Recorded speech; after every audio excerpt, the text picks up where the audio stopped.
Welcome to another episode of Systematic Geekology. This is a space where we seek to create and cultivate healthy conversations between those things we geek out on and the philosophical and theological questions that often arise out of our fandoms. Like, what does it mean to be human? What makes a hero? What makes a villain? How do the stories and narratives we geek out on shape how we live in the world? We are your priest to the geeks. We aren't all ordained, but we see ourselves as mediators at the intersection of geek culture and going deeper in our faith. We don't always have to agree, but we do respect each other, and we see everyone as a beloved child of God.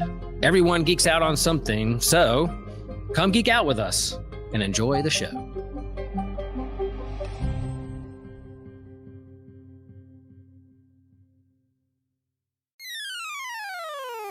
You're listening to an Anazal Ministries podcast.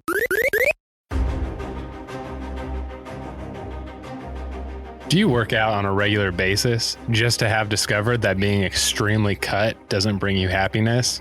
Are you bulldozing your way through multiple challengers only to fall deeper down into the abyss of meaninglessness? But do you look awesome defeating your opponents with a single punch? Whether these things are or are not true about you, you still may be interested in talking about One Punch Man with us today. This is Systematic Geekology. We're the Priests of the Geeks. I am your lead host, Nick, and I am here with my awesome, delicious, handsome hosts of men. I don't know what I'm saying. I'm going to stumble my way through that one. I'm here with Christian and TJ. Christian, how are you? I'm all right, Nick. How about yourself? I'm great, man. TJ, how about you? I'm cooling. I'm chilling. Shaking off a rough game. Rough game. What of what? Oh, we'll get there in a second. Okay. He says Valorant one more time. He's very the show. We keep it cryptic here for your anticipation on Systematic Geekology. But before we dive into One Punch Man, we'll talk about what we're geeking out about. And don't leave us hanging on any longer, TJ. What have you been geeking out about? And tell us about your rough game. Man, probably Valorant.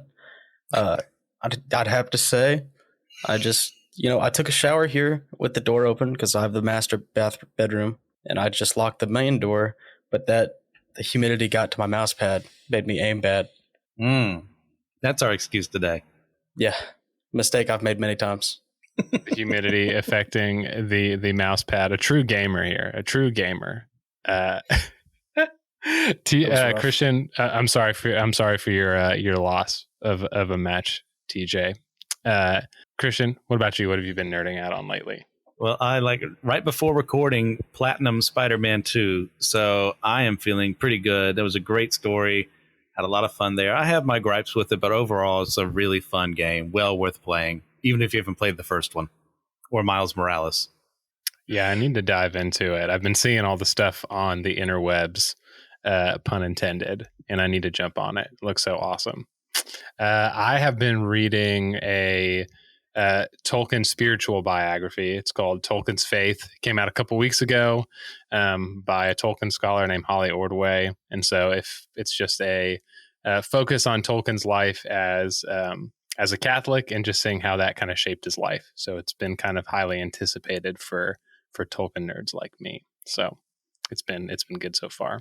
And with that, we're going to jump in to One Punch Man. So before we dive in, let's get our main impressions of One Punch Man. What was your reaction to your first encounter with One Punch Man, and what about it makes it worth talking about and revisiting? Christian, I'm going to have you go first, and then TJ, I'd love to hear yours next. Well, my first reaction was how grateful I was that this exists, because when it came out, it was in a time in my life when I was in an anime dry spell. Just be like, I don't care about this anymore. I never liked it in the first place. I was lying to myself. And then it was this and Iron-Blooded Orphans, Mobile Suit Gundam, that both kind of brought me back into the anime fold again.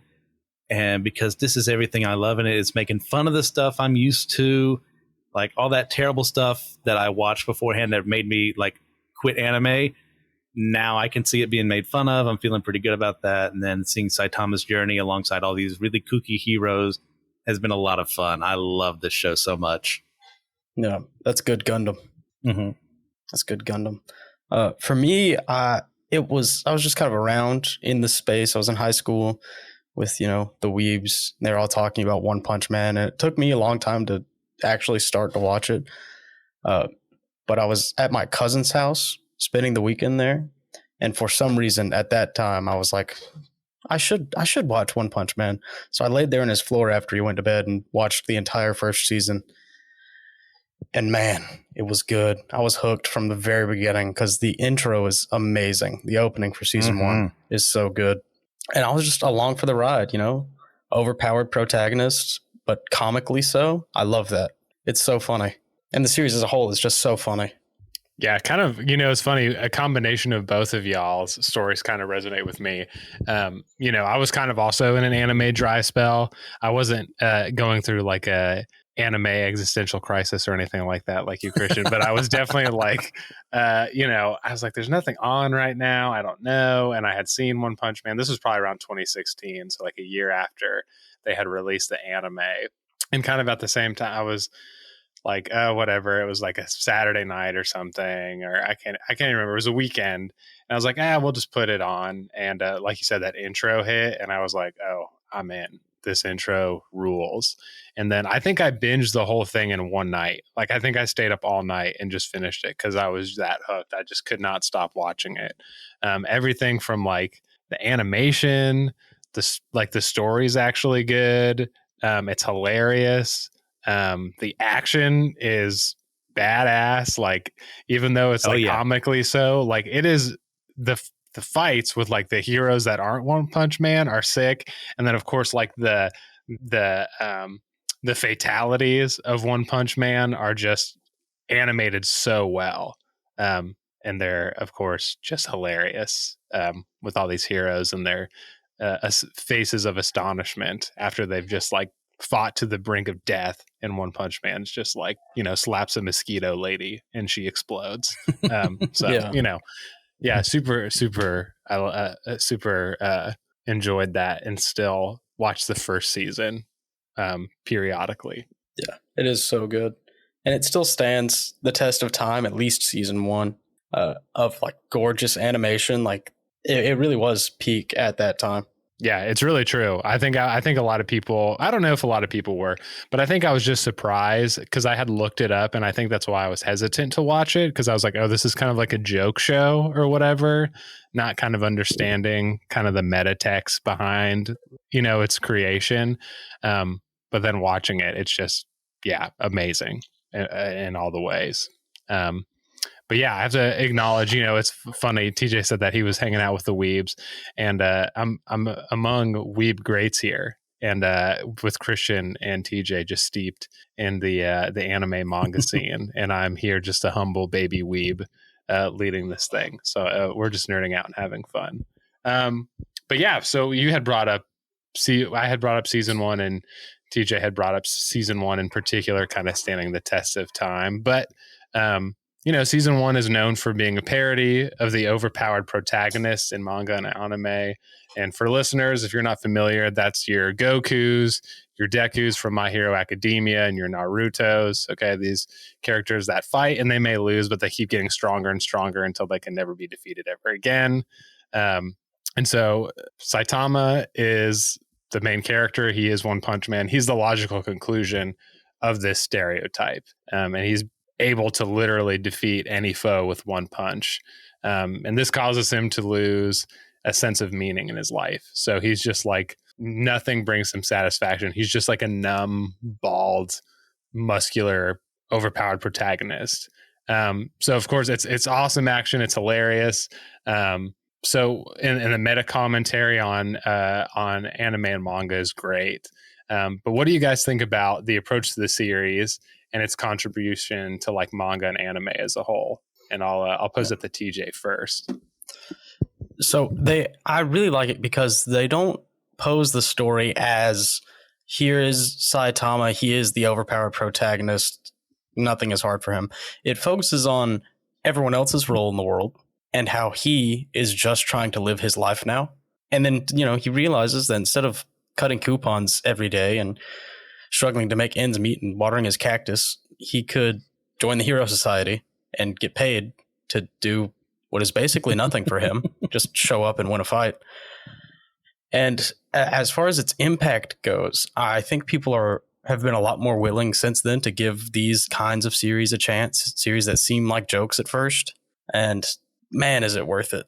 But also, I think the production of One Punch Man, I keep almost saying One Piece, but the production has actually, I think, given a lot of companies a bit more leeway in what they'll actually produce. People are more willing to take that jump because One Punch Man started as a webcomic with some really horrible art, and he eventually pitched it to, it's not Shonen Jump, is it? No, Murata, who had worked with Shonen Jump before, contacted One and said, hey, I really like this series. Yeah. Would you mind if I redrew it while you're also telling your story? I think it's like Jump Plus or something like that. It's like for their Seinen brand. Yeah. Okay. And then, that's just how that happened. So it's currently releasing as a webcomic, and then Murata takes it and draws whatever he wants. Well, not whatever he wants, but they change the story a little bit from the webcomic to the manga, and then a little bit from the manga to the anime. So it's really interesting. And you have to watch all three or read all two of them to get the whole picture. Super interesting. Yeah, that definitely enhances it. But in regards to the question, the overpowered protagonist is something that everyone knows. It's like, oh, well, I'm going to defeat everything with the power of friendship, or, I'm just going to punch a little harder than you, and that means I win. Or we get to the point in Super where Goku's punches are breaching dimensions. And sure, that is fun and interesting. I'm still in it to win it for Dragon Ball as time goes on, but it's not as interesting when the things were the higher stakes, when you never knew who was going to come out on top. And that's one thing that anime has gone a little too far in, especially with light novels that are being adapted into anime, because they sell, which is not their fault. So they're giving the people what they want, is they have a bunch of really overpowered protagonists who can do whatever they want. They end up with all the girls. They have their own harem. They're the most special, most important person. And guess what? They look exactly like you. And that means that you are the person in the story, and you can feel their glories as if they're your own. And sure, there's escapism is something we really love. I love to escape into a new world and see what's going on there and how it's different than mine. But it gets a little too much when that's every single one who comes out. And this is my own fault for watching almost every single isekai that comes out in the new anime season, where pretty much almost every single protagonist is the same. Just a different hair color for your waifus along the way. It is what it is. But when it comes to One Punch Man, it's that journey, as TJ was touching on, of, yeah, he is the best. He can kill pretty much anything with one punch, but it doesn't bring him any satisfaction. We'll talk about that later. It's more about the people around him and how they react to him being this strong. Well, they're struggling here. Their story is being led by his example. Oh yeah. I love that. And also guilty for watching pretty much all the mainstream overpowered protagonist animes. I'm been a Dragon Ball person and am still in, like you said, for the long haul. I mean, I still love My Hero Academia and Demon Slayer, just these goofy kind of beta kind of protagonists who actually are have different cool hairstyles and get all the gals and win all the battles. So yeah, like you said, it becomes, I guess you just beat a dead horse too many times. I guess there's new generations that come about who discover it. The same formula works, etc. We have pop music, right? Not a bad thing. We enjoy those things. But it can become pigeonholed. I really like the kind of the background with the webcomic, because I didn't know that about One Punch Man, and kind of getting into the history of its development. I think I really like too how Saitama is this guy who is kind of just living his daily life, and he learns that the thing that he's the best at, and he can become can be his job. Kind of also speaks to the way that we live our lives now, that even our dream jobs are also kind of don't bring us satisfaction in a lot of cases. And so I think where there's meta commentary on anime and manga as a whole, I think that it also kind of speaks to like modern day life in an interesting and funny way, where it's like, you know, Saitama is basically able to, like, he didn't even really have to work at it, right? You learn he did work, but not in a way that like Goku had to go into the time chamber and learn how to and do that, right? He does 100 push-ups, 100 sit-ups, 100 squats, and 100-meter run, and that's how he's the ultimate man. Yeah, and I think it was a 5-kilometer run. Oh, 5 kilometers. Okay. But that's actually, so go ahead. It's not even that intense of a workout. Yeah. And that's one of the big jokes too, is like, well, anyone could do that. So what is it about you?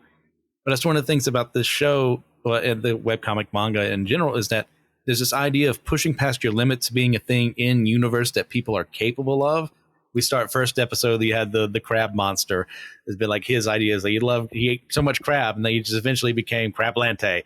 And you have Saitama, who just wanted to push past his limits to the point to be the very best, to destroy anything that came in his way. And it's kind of implied heavily that he broke a barrier that humans might be able to do if they had the same resolve and focus as him.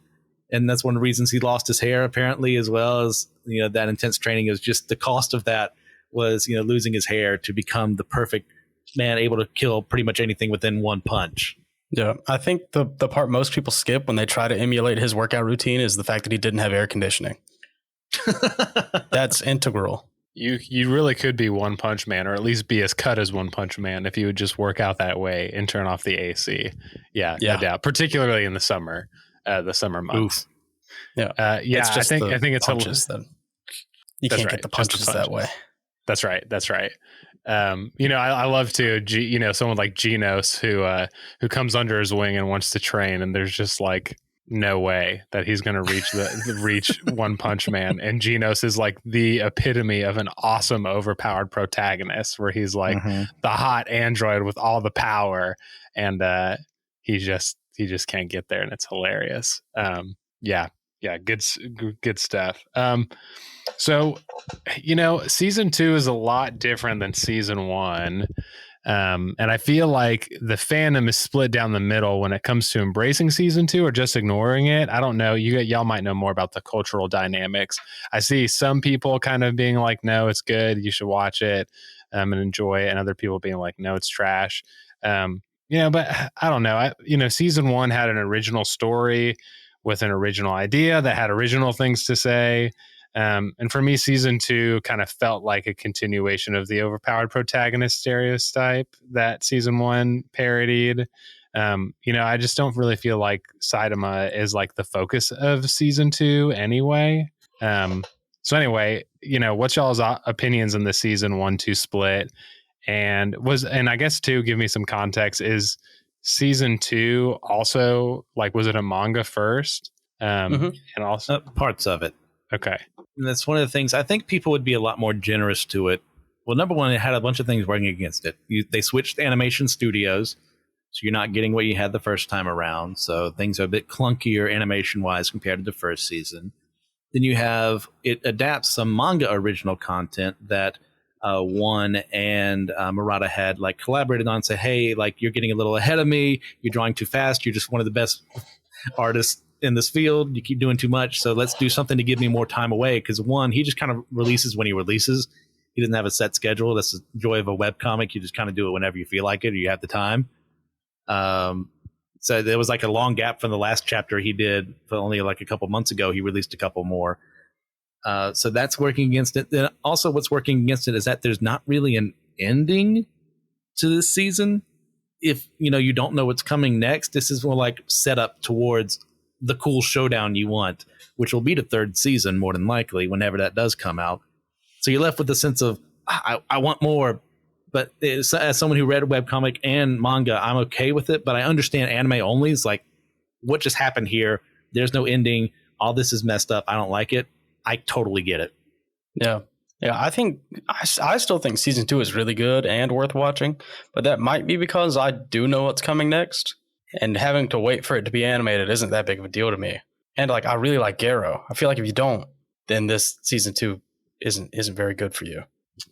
I think that's probably my problem, is that Garo just doesn't seem that and this is me just watching the anime people. So Yeah. there you go. He just doesn't seem that like convincing to me. He's like this kind of anti-hero, which is fine. He kind of gives me, what's his name from My Hero Academia with the blade. Stain. Yeah, he gives me Stain vibes. And which is fine. Like I think is good and things, but I felt like what season, and I don't know what's coming next, so maybe y'all can tell me if it's in line with the first season. But I feel like the first season was just so interesting and cool on its own and hilarious. And now there's some parodies, right? They do the tournament arc, and they make so many callbacks to Dragon Ball Z, like Yes. it just feels like Master Roshi, kind of disguised. And of course, all that kind of stuff. And he gets disqualified, for pretending to be the guy who took all the credit for him. Right? That's the guy who he's pretending to be in the tournament, right? The guy who took all. You're thinking of King. King is the one who took credit for his stuff. Okay. Without planning to do that. People just thought he did it because he was always there whenever Saitama did something, killed some monster, King would be there. Right. The person he was impersonating was Chiranko, who was a disciple of Bang. Mm-hmm. Or yeah. Bang. Yeah. Yes, who was also the teacher of Garo. So yeah. Okay. So yeah, I got that part mixed up, but yeah. So there's things that are funny. I think part of it too is that I got mixed up a lot. There's so many different characters that popped up in season 2 that I was like, it felt very almost like season 3 of the Netflix The Witcher, where I was like, who are you? I don't really care about you. Yeah. That sort of thing. Consider subscribing on YouTube, where you can get some other stuff. You get exclusive series like our comic book catch-up, Manga Mustard, Drinks with Tejas, and a companion series we do each year to go with our annual theme. You also get access to Friday Night Frights and Wednesday Night Weeaboo and Spidey Swing-Bys with Christian Ashley. You get access to other exclusive shorts, like what I'm going to be doing soon are non-canon, where I'm going to be reviewing different IPs that are outside of canon from our favorite fandoms or the Bible and discussing whether or not it should be canon. You also can get a short of Will's Wednesday pull list. So if you're into comic books, Will goes through his favorites of each week's pull list for himself. You also get other bonuses over there. Most of our surprise content we'll put straight to YouTube going live over there that you can check out. And a lot of our regular episodes are also posted on YouTube if you just want to see our smiling faces. So anyway, but I guess, I guess wanted to hear y'all response to that, and even like how, maybe without spoilers, like does the ending for season 3, like, or what's coming, like, does it fall more in line of what they're doing, or what am I getting wrong? What am I missing? I think if you want more of what happened towards the end of season 1 with Saitama versus Boris, is essentially him versus the Saiyan Saga Vegeta / Frieza. You're going to get that with the Monster Association, with the fight between them. You're going to get more exploration of the side characters as they're fighting while Saitama's on his own little journeys all across the place, eventually stumbling upon things that he shouldn't be stumbling upon. It's going to be worth it. Season 2 is a lot of setup, and that is one of its failings for a general, audience that's just experiencing anime only. If you're reading chapter by chapter, it feels a lot better because you know where it's headed. But there's like a definitive end to an anime at that point in time that I definitely understand why people were upset. Yeah.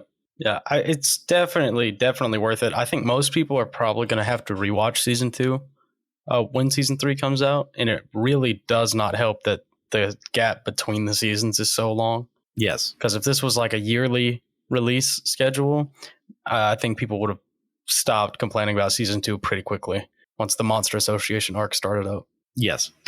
Good to know. I mean, people have been waiting a long time, or waited a long time between Attack on Titan seasons. So I guess I got to channel some patience for One Punch Man season 3, and I probably will rewatch it just because to hear y'all's perspective and getting set up. I'm kind of excited to hear what's coming because y'all have good taste. So, well, thank you. Wrong. Yeah. I think personally, I think they should have waited a little bit longer between some of the Attack on Titan seasons. If the series had ran for exactly 13 years, that would have been perfect. It was close. It was really close. That dying right before you could.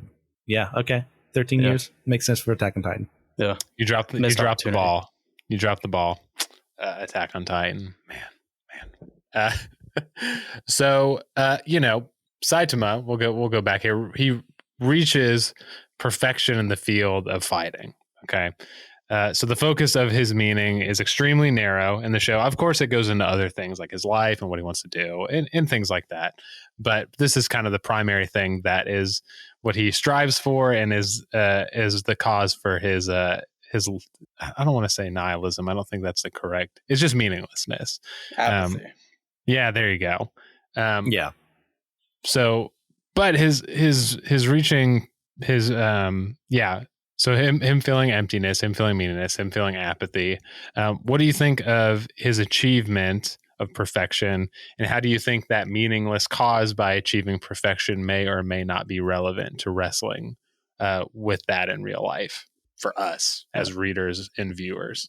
So I think it's interesting in season 2. They let you like see what it's like for someone else in his shoes with Suiryu. Or is that season 1? The Suiryu is 2. The martial artist. Yep. Yeah. And who was in Saitama's place, where he's like, I'm too strong. No one can touch me. I'm just going to go smurf this fighting tournament again, like I do every year. Bound, restricted. It doesn't matter. And we get to see him like blitz through that arc that we want for Saitama, which is rediscovering the purpose in his life because he can be beaten.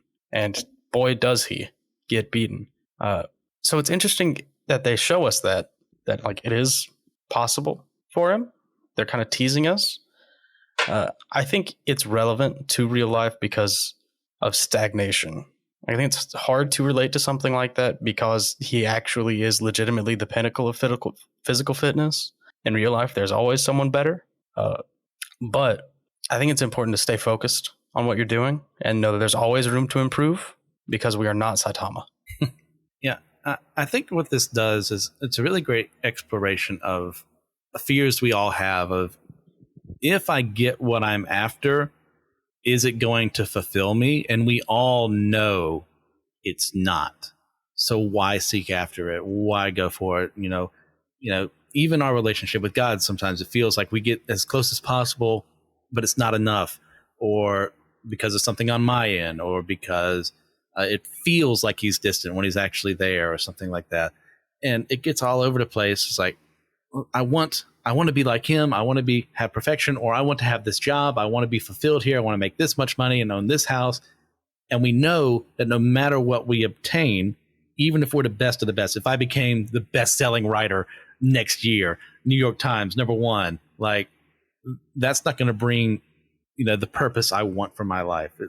But we also need to seek after it. And he sought after it a little too quickly for his own good, and not being tempered by learning over time. And now actually Suryu's journey compared to Saitama is a really good example, TJ, of like, oh, now there's a pinnacle I can go after again. Let me do that.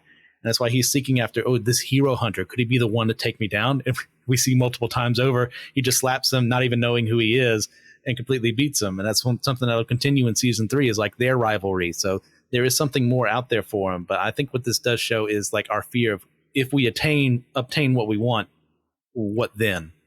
Yeah. That's why Garo's on top. So true. As he flies into the distance, as we see his amazingness. Yeah, I really like that. I had listened to something about existentialism the other day, and just talking about us as humans, like the fact that we are limited is like part of what gives meaning to our lives. And so, like you said, Saitama is this kind of exploration of what happens when you hit this perfection in this field that you want. It's that, kind of like you said, akin to that, Christian, that be careful what you wish for sort of a thing. Another, being a Tolkien guy, the elves are kind of like, they're in a thought experiment on what happens if you can never die and live forever, right? And kind of the same thing where the elves, as producing like the most beautiful things, are also have this sense of like disinterest in the world, and they're kind of numb in a lot of ways as they get older. And so very similar to Saitama and that. And so I really like this idea. And, thinking of like theologically, depending on what your views are, God is the one that's perfect, right? That's the one, yes. And we are humans. And so that sort of thing. And I think even too, on the other side of things, if you think that God is not perfect, that God also grows or something like that, but that God is like the most good or the most, loving or whatever, the closest thing to perfection, that kind of lives and breathes on us to give us something to strive towards, right? That's where Christ likeness comes in and inspires us to head towards who God is, and what is meant for our lives. So yeah, the series it doesn't shy away from like showing that Saitama still isn't the perfect hero, because he got a 0 on the written part of the hero test. So even the greatest is not so great. Yeah, he's but very he is strong enough to brute force anything. So it's true. He He's doesn't very need to think. He's very Channing Tatum in 21 Jump Street in that way. Yeah. So ultimately, as we've got, at least right now, fighting doesn't bring Saitama any real satisfaction. And to be honest, he's very numb right throughout the series. But training with Genos and joining the superhero registry seems to bring him back into the fold of meaning making to a certain extent. And I think his relationship with Genos and other people. But where do you see One Punch Man's relationships influencing his outlook on life and even his own superhero career? Well, with Genos, you get that mentor who's a very different kind of mentor to his student. It's like, hey, just leave me alone. I will tell you these things. And of course, the student takes it and twists it and he must actually be teaching me this. But then over time, he and Saitama actually get this kind of friendly relationship with one another. They genuinely care about each other. They will fight to the fullest against each other. And Genos is obviously going to lose because Genos just takes L's, just like his middle name. It's just how things goes with him. But there's a respect there that wasn't there when Genos first showed up on the scene. You get with him. Then you go to somewhere like King. King is the kind of person, because you see first season, Saitama wants people to recognize what he's done. Like, he's killed all these things. He protected this, part of the city from this asteroid or what have you. And King is the one everyone else thinks did all of his accomplishments. But King, you find, he's not a glory hound. He just doesn't have the stomach to tell people they were wrong to assume it was him. So now he's like the 6th rank, the S rank hero in the setting. And Saitama, speaking of learning how to deal with the pinnacle of victory, keeps losing against him in fighting games of all things. The fighting, the physical, he's good at. But then you have the two of them in this virtual video game kind of setting. Well, King is the superior. So Saitama has something he can fight against there I need to get better. And that's one thing that kind of bolsters their friendship together. And there are more examples, but I'll give you guys more before I take them all. Yeah. It's great. I think it's very real and it's very human. Like, throughout time, humans have been like extremely social creatures. And, a lot of your life depends on the people you're around. And we see that in One Punch Man, because when Saitama was alone when the series started, he really had nothing. He just bought groceries, killed things that showed up, and that's it. He wouldn't even like seek out threats to kill. He just, if they were close or inconveniencing him, that's what he took care of. And they just so happened to be like dragon level threats, but that's just because they were in the wrong place at the wrong time. But you do see him become compassionate, over time, where he actually cares about saving people because he can. And, his fight with the Sea King, I think, shows that really well. Yeah. Yeah, I think that's like the funny, the humor comes in, but it's also like the sadness of like, that's the only thing that has brought him meaning or thought could bring him meaning. And like you said, as soon as these relationships come in, it really gives him, not only through video games, right, but that's like the bridge that kind of brings him and King together, like developing that friendship at first of like, losing, but then also striving for something. I'm even thinking about the fight with Tornado, right? Right. That's her name, right? With the psychic powers. Tatsumaki, yeah. Yeah. And she, because I think that's in season 2, right? Or am I even going past into the manga now? And I know more than I thought. There's multiple examples. They fight each other. They're a contentious pair. Okay. But I feel like I feel like in season 2, she like goes after him, and Saitama kind of lets it happen and works with her, right? Am I getting that right? With works with her on what she's really after and what she's really upset about, or am I? Now I'm trying to figure out if I'm merging memories, because her sister Fubuki Blizzard is the first one that confronts him. I can't remember if they actually fight in season 2 or not, because I know for sure they do later on. Yeah, I might be thinking of the manga. It is in the manga, and it's not long after the monster. It's like right after the Monster Association arc. Yeah, that's a good one. But yeah, with them, it is that the haughty spirit as well. She is kind of at the pinnacle. Tatsumaki is being like, I'm the best of the best besides Blast, who has not made a physical appearance in the anime so far. And depending on where you're at, manga or webcomic, you may see him, you may not. But her like constantly striving towards, I want to be like him and what he did for me. And you find out more along the way what that relationship means to her.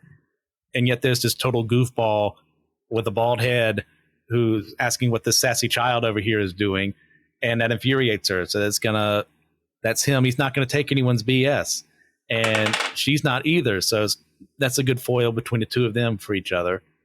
So I really enjoy his relationship with both of those sisters. And actually, I forgot my favorite character, which is Moomin Rider in this series.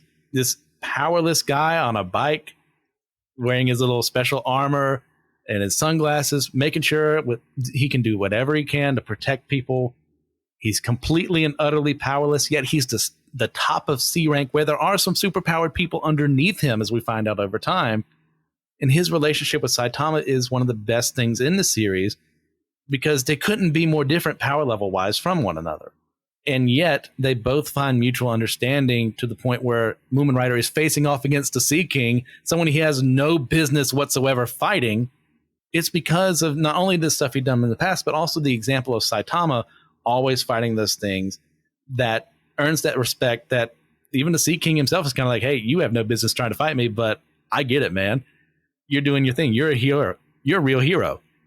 That buys enough time for Saitama to get there to save people. That wouldn't have happened if he had just realized the power level difference and just said, well, I have no business being in this fight, and stopped. Yeah. Moomin Rider is a real one. So true. I had also forgot about Moomin Rider. Also some of the most hilarious, just Krillin level butt kickings in the series. Yeah. So I guess, but anything else that y'all want to bring up or talk about before we wrap things up on One Punch Man? If you're going to pick one of the two to read, I would recommend manga more, even though the webcomic is amazing. And I say this as someone who cannot draw one bit, and I try not to, speak bad of other people who do. One is learning along the way. He's not a great artist. He has become better, way better than where he started, but it's nothing compared to Murata and the storytelling. Like, they're collaborating, so you're going to get mostly the same story other than like some original content there. So I would check out the manga first. Sorry to interrupt you, TJ. No, I was just going to agree. Definitely everyone should read the manga, especially if you don't want to wait, because man, it's just amazing. It's one of the best mangas I've ever read, my opinion. Okay. I need to read the manga and get the payoff. So I'm not an uninformed season 2 hater. It's so good.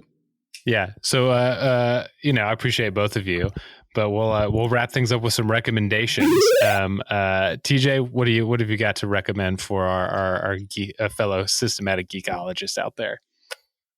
Recommendations. I have a couple. If you just finished Attack on Titan, rewatch the series, definitely. And for everyone else, I really think I really just want to recommend One Punch Man if you've never seen it, but listen to this for some reason. If you've never seen it and you listen to this, watch it. Fantastic. Christian, give us some recommendations. Well, if you want something very similar in that it's written by the same guy, by one, which is totally completed. I think the anime is actually done as well. I haven't watched all of that to the end, but I've read all of the webcomic. Mob Psycho 100 is kind of a similar premise, but more on the more supernatural power kind of thing. The number one psychic in the world who is just this high school kid. He's a very shy and timid person. His brother's a bit more outgoing. He's got this one of the greatest characters in fiction, Reigen Arataka, as his like handler, essentially, who has no psychic powers of his own, but pretends like he does while using Mob to get things done for him. Like Mob Psycho 100 is a great exploration of, I'm also at the pinnacle of this stuff, but I'm also just a little middle schooler. I don't really know what life is about. What am I supposed to do with anything? It's I don't know what one struggled through in life, but he's clearly written some of that into his stories, and it's a ball to read. It's amazing. It is so good. Top tier anime manga recommendations anytime you're here with Christian and TJ. So anytime you see their names in the show notes and you are a fellow weeb, you want to jump on that because I have multiple things in my reading list and watch list from their recommendations. I'm a big pop punk guy, and of course Blink-182 released their long-awaited album last month, and it is just a banger. One More Time is the album. If you just want to feel nostalgia and feel everything old Blink with new Blink, I really liked when Blink, even when Matt Skiba joined back in 2016 and they released their California album, I really liked that album and felt they did a good job. At the album 9, we'll talk. This is in a Blink-182 episode, so I'll keep that there. But One More Time, amazeballs, absolutely amazing. Maybe arguably the best Blink album of all time, in my opinion. So listen to it and agree or disagree with me on the internet. High praise. Yeah, I've enjoyed it. I've cried multiple times. It's amazing. Yeah, it is really good. Well, friends, fellow weebs, if you want to listen to more, you should go to Captivate, go to Apple Podcasts, go to Spotify, go to YouTube, find Systematic Geekology, go subscribe. Or, if you're not ready to subscribe, listen, give us a little listen. And then as we hook you in, subscribe. And then if you listen and you want to contribute to some more stuff, you can go to Captivate. And you can go to Patreon, give us some cash, and you get some extra stuff, like some bonus episodes with bonus questions, which we will be having with this very episode that you will get. Find us on Instagram, Twitter, Facebook as well, I think. Are we on Facebook? Yeah, we're on Facebook. Yep. Find us all over the interwebs and hang out with us. And just as we head out, just remember, we are all a chosen people, a geekdom of priests.